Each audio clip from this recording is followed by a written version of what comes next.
Recently, I've been listening to a lot of classical music.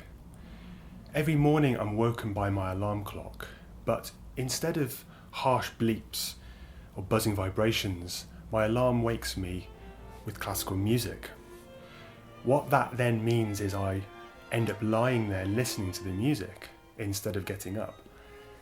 But my brain's working away, and somewhere in the background I'm thinking, as a guitar player, how would it sound to try to reproduce these classic works on a classical guitar?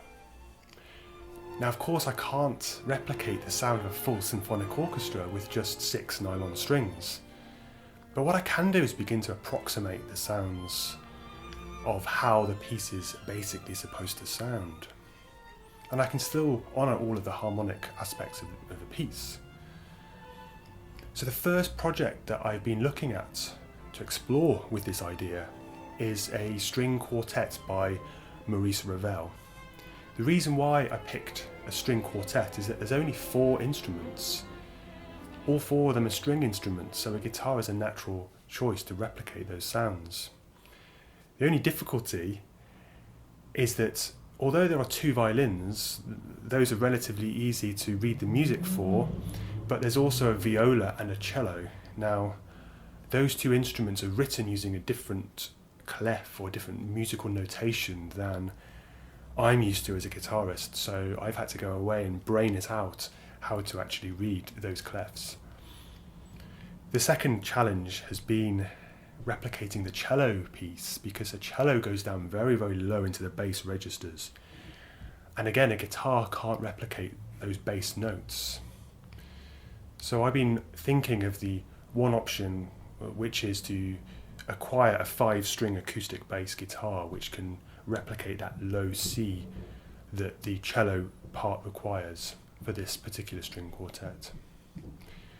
So in terms of recording, I recorded each of the 4 parts separately using a Zoom H2N digital microphone, which is very nice. And all of that is going into Ableton Live, which is some audio sequencing software which allows me to mix together the 4 parts and balance them out and make them work well together.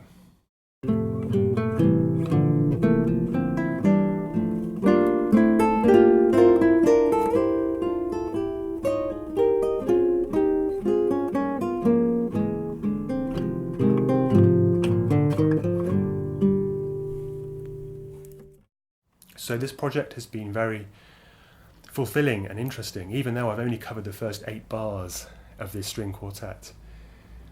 But it's really inspired me because I'm now thinking how much I can go ahead with considering other pieces that I could look at, or going further into that one piece. And so the mind is open wide as to where this project could go next. So here is my reproduction of the first 8 bars of Ravel's string quartet in F major.